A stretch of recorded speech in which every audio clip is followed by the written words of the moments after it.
আসসালামু আলাইকুম। সবাই কেমন আছেন? আশা করি সবাই অনেক অনেক ভালো আছেন। আজকে আমি তৈরি করব কাস্টার্ড শরবত বা কাস্টার্ড ডেজার্টও বলতে পারেন। সারাদিন রোজা রেখে ইফতারে এইরকম একটা কাস্টার্ডের শরবত হলে খুব ভালো হয়। সারাদিনের ক্লান্তি কিন্তু এক নিমিষেই শেষ হয়ে যায়।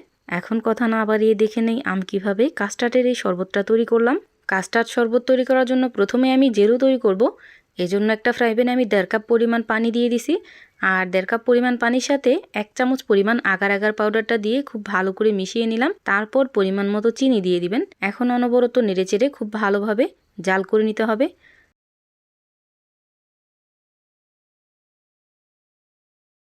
2 থেকে 3 মিনিট জাল করার পর এই জলোটাকে সেট করতে রেখে দেব। আমি সেট করার সময় এখানে কিছুটা পরিমাণে ফুড কালার দিয়ে দিলাম। ফুড কালারটা একেবারে অপশনাল, চাইলে দিতে পারেন, না চাইলেও কোনো সমস্যা নেই।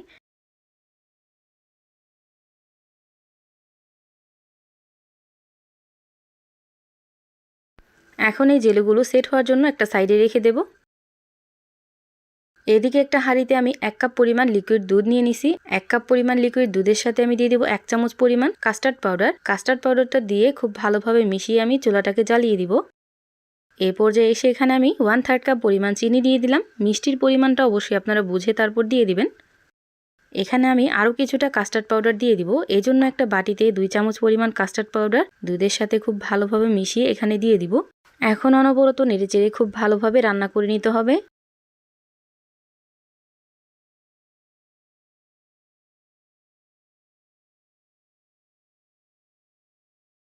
রান্না করতে করতে যখনই এরকম গাঢ় হয়ে যাবে তখন চুলাটাকে অফ করে দিবেন আর ঠান্ডা করে নেবেন।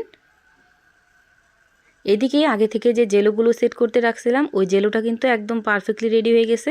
এখন একটা চাকুর সাহায্যে আমি কেটে নেব কিউব করে। আগে থেকে যে আমি কাস্টার্ডটাকে দুধ দিয়ে রান্না করে রাখছিলাম ওইটা কিন্তু খুব ভালোভাবে ঠান্ডা হয়ে গেছে। এখন আমি কাস্টার্ডের শরবতটা বানাতে চলে যাব। এই জন্য সবটুকু রান্না করে রাখা কাস্টার্ডের মিশ্রণ এখানে নিয়ে নিলাম।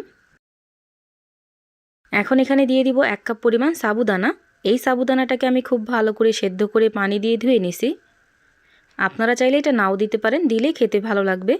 এখন এই সাবুদানাটাকে খুব ভালো করে একটু মিশিয়ে নিব।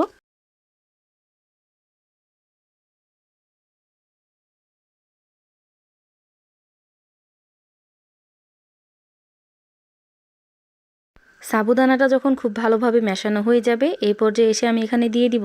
এখানে আমি অর্ধেকটা আপেল কুচি করে দিয়ে দিলাম। দিয়ে দিলাম কিছুটা পরিমাণ আঙুর কুচি।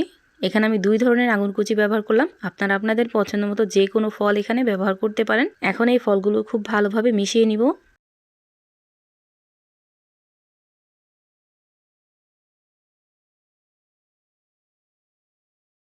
এখন আগে থেকে বানিয়ে রাখা জেলোগুলো এখানে দিয়ে দিব। জেলোটা দিয়ে খুব ভালোভাবে মিশিয়ে নিব। মিশিয়ে নেওয়া হয়ে গেলে কিন্তু এই ডেজার্টটা বা এই শরবতটা একদম পারফেক্টলি রেডি হয়ে যাবে।